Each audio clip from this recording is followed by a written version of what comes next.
It's your boy Coach Defense here. Thanking you for supporting the channel. Become a lockdown defender by hitting that subscribe button if you haven't done so already. And if you're enjoying your time, hit that like button. Help us grow in the community. Now check out our latest video. Leave a comment. And as always, you got to step up to lock it down. So, starting off with, getting into Chargers Corner. So we're going back out to the 405. We want to go down to Chargers Corner and talk about week 3 against the Steelers, and then we'll get into week 4 against the Chiefs.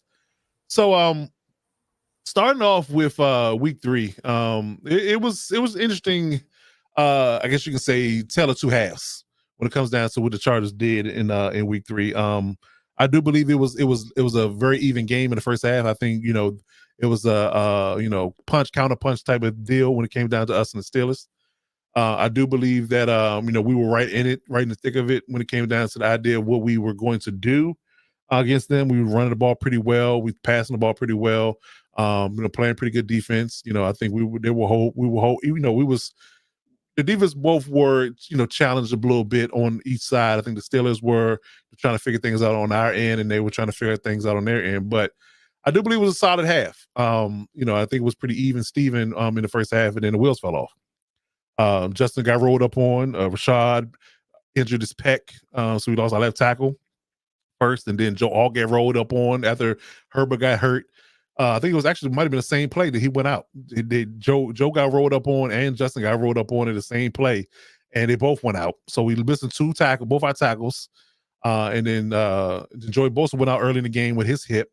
So we're missing literally like 4 Pro Bowl caliber players in the matter of seconds when it came down to the idea of what we did in the second half.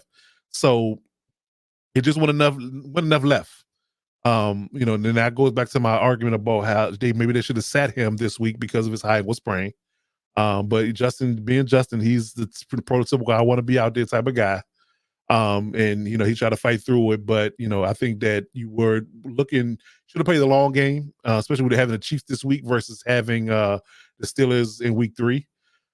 I would have maybe played Taylor Heinicke this week as opposed to playing Justin this week, maybe let that ankle heal up a little more. But it is what it is. So he re-aggravated it. He's hurt again. So it's going to be a day-to-day, week-to-week situation for him. Now, luckily for us, we got an early bye. So after the Chiefs game, regardless of what he does, he'll at least have a week or two to kind of heal up from that. On top of the what's going to happen with Rashad Slater and Joe Alt. I think Joe Alt's injury is going to be longer lasting. I think we're talking 4 to 6 weeks for him because I think he has a MCL sprain. A pectoral muscle is it's a slight tear. I think it's a partial tear or a strain for Rashad Slater. So he's week to week. But again, I wouldn't rush him back because, again, using your pectoral muscles as a lineman is a very vital part of how you get things done. So you don't want him to re-aggravate that. If he tears the fully, he's done for the season. So you kind of hedge your bet from that perspective. So, but I do like is that they're not all in Slater, but I do like who we have to replace them. It's serviceable backups. Jamari Salyer. He's going to probably play left tackle, and Trey Pippen's going to get kicked back out to right tackle, and Jordan McFadden is more likely going to play right guard. So it's not a catastrophe. Kind of like if you go back to what Mahomes had to deal with in the Super Bowl when he lost both his tackles right before the game playing Tampa Bay in that pass rush. It's not that caliber of disaster where whoever's going to be playing quarterback should be running for their life, but it's still not the comfortability level that you would have if you had Slater all out there. So and Joey Bosa's injuries is kind of concerning for me because at some point you gotta understand what you have, because he's been more hurt in the last 4 to 5 years than he's been playing. I mean, I'm just gonna be honest, and especially with the depth we have, with Tui Tuipulotu and got Bud Dupree now. We got Khalil Mack for at least one more year. You can go back in the draft and get you another one. I would consider maybe moving off of Joey Bosa after this year because he just can't stay healthy, man. He just can't. He just can't seem to stay on the field.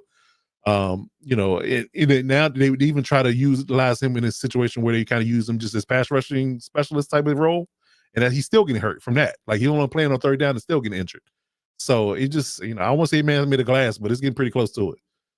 His body just keeps failing him, and as the old saying goes, you don't get healthier as you get older. So it just gets worse and worse.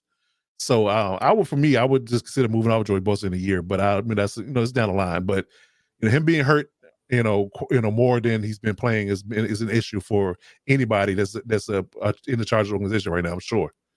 So, but yeah, so those are the updates and injuries. Like I said, much to the game in itself. I mean, again, we just didn't have enough sustainable offense to keep up with the Steelers once those guys went out. It's the whole adage where the offense defense stay on the field too long, sooner or later gonna give up points. And I give credit to Mike Tomlin and that team. Like Justin Fields played well. He delivered the ball down the field, in the times he had it.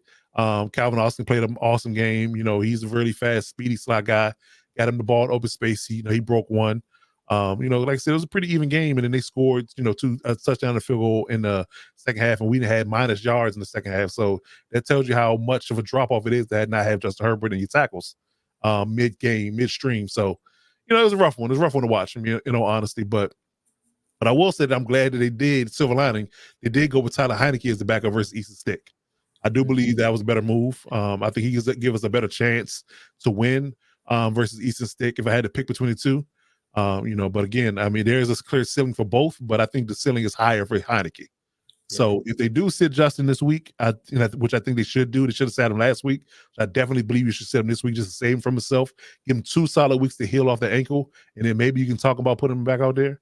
But yeah, for sure. And that also is indicative of how well the O-line holds up with Slater and all being gone for at least 2 or 3 weeks. So yeah, so I would definitely say that, if Taylor Hines is gonna be the backup, I think we got a puncher's chance. It's one of those, whoever faces Canelo Alvarez is a mandatory fighter.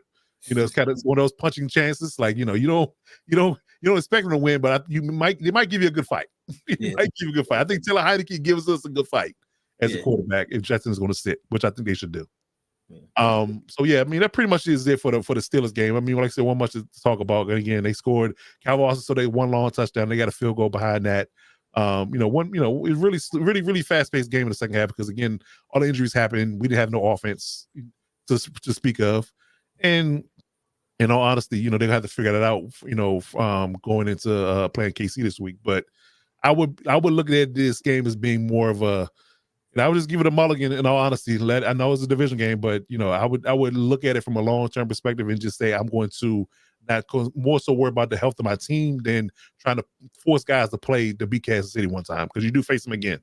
You got to go to Arrowhead, but you got to face them one more time. So I would say that to play the long game and don't throw guys out there that are hurt in the name of trying to beat Kansas City. That's what it boils down to. But when it comes down to playing Kansas City itself. I start with the Derwin James suspension. I'm a little shaking my head about that one. We've seen way more egregious things happen, and people have not gotten suspended. So it's funny to me that they suspended him at the time that they suspended him for. Just kind of out the clear blue sky that he hit fire move. Now, when that was a legal hit, I'm not going to sit here and say it wasn't a legal hit. It was. It was circumstantial because. Prime move tried to get away from Derwin, and Derwin was reaching for him with his shoulder. So when he moved, he made a quick move left. Derwin reached out for him, and he caught him with the helmet versus his arm. It happens. Bang, bang's quick. It wasn't. I don't think it was intentional or egregious or dirty. I just think it's one of those things that just kind of happens.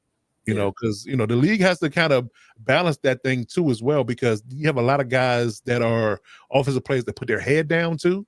When they're starting to get close to the ground, and that's causing penalties as well. I'm not saying they're doing it egregiously. I'm not saying they're not, but guys are lowering their heads. So when guys go in for tackles, naturally it's going to be a helmet type of situation because you're lowering your head, and I'm trying to lower myself to tackle you, and naturally our helmets meet. So I don't know. So I think that him having that type of stigma regarding his ability to be in the news for illegal hits. It's almost an unfair stigma, but because a couple guys asked me, "Is he a dirty player?" I was like, "No, he's not a dirty player. He's a very hard hitting, fast. He plays really fast. He's very speedy, safety. He's 220 pounds. He runs a 4.40. I mean, what you want from him? Yeah, he's a missile. So it's kind of hard to dial that back. Yeah. So let me ask you this, all right? And I'm gonna see how many hits this gets, but. When was the suspension given out? When did they announce the suspension? Do you know? It was given out Monday morning after the game. Given out Monday. So I'm just curious. Do you think, right? Now, follow me here. There's one player on the Chiefs that has yet to have a breakout game that the NFL likes to see succeed, and that is good for the NFL business for him to have a breakout game. And anytime they play the Chargers, there's a specific guy that's assigned to him, right? Yes. Mm-hmm. I mean, I'm not saying that they've done this on purpose, but listen. Oh, Twitter already saying it. They saying it's a conspiracy. I'm just saying, I saw a jersey swap on Twitter, and it was Mahomes and the referee. And that, you know what I mean? So I'm just saying, you know, all I'm saying is I don't put anything past anything. It just seems very ironic that the rules just always fall to KC's way. That's what people are saying. That's what people are saying. You know what I mean? I mean, and like I said, who am I to say that, you know, he shouldn't have been suspended at all? But it's just funny how it always works out. And if I were a betting man, which I am, I would say look for KC to look for Kelsey to have a breakout game magically. He's going to magically find the end zone. I bet at least once. I wouldn't doubt it. I wouldn't doubt it, especially with the amount of injuries that we have. You know, like I said, we're likely going to miss Joey Bosa this week. Rashad Slater and Joe Out are likely out. I'm almost positive they're not going to play. So that's 3. And Justin Herbert is a day-to-day situation. And if I'm saying, you know, to my point, if you're watching this on YouTube, that I'm saying you should start Taylor Heineke and leave Herbert out of this situation, because I don't think it's very beneficial with your two tackles being missing with a limited mobility quarterback with a high ankle sprain. You shouldn't throw him out there. I just don't think it's wise. So even if you feel like he can go, I wouldn't, because it's only going to take one person to roll up on him to make it worse. Yeah. You know, and that's still the same foot he had a plantar fasciitis on too. So you're asking for trouble with that as well. So I would definitely, you know, try to err on the side of caution and say we're just going to take a mulligan on this game, start Taylor Heineke, and hope for the best. You know, and again, you still have keys to win the game, even with Taylor being a quarterback. You know, everybody knows that we are definitely a run her first team. So, you know, we've seen what the Chiefs defense has done to people's run game. We saw what they did with Atlanta last week. You know, they completely utterly took the outside zone away. They had their bread and butter. They couldn't run it. Mm-hmm. Couldn't run it all. So you have to respect the fact that they can run good. They play good run defense. A good, sound, situational run defensive team. They get it done up front when they need to. Yeah. So take that into account and understand that you're going to have to do some inventive things to be able to run the ball against them. You're not going to just be able to run your bread and butter plays and call it a day. It's not going to work that way. Spag's going to do his best to take away your favorite things to do. You're just going to have to ultimately, you know, figure something out differently to get the ball moving in the run game. Yeah. You know, and you got to play ball control offense against them. You got to mix the run and the pass and keep them off balance and control the clock. Keep Mahomes on the sideline. You know, that's going to be the blueprint to, you know, to staying in the game, 1, and 2, if you want to have a shot at winning it, keep them on the sideline. So that would be my most important point to say what you need to do as far as the keys to victory. And then make sound decisions. Because what I've seen in a lot of spaces, a lot of times, a lot of areas, is that teams for some reason treat the Chiefs as if they're just the God, you know, end all be all to football. You know, they just had to play, they had to do things differently when it comes down to how you play them in order for you to win. You know, you just see people do uncharacteristic things against them. You know, calling a timeout when you're supposed to call a timeout. Going for the 4th down when you're not supposed to go for a 4th down. Prime example, Atlanta the other night, they should have kicked 2 field goals. They would have won the game versus going for the 4th downs consecutively and losing. Yeah. You got one of the best kickers in the game.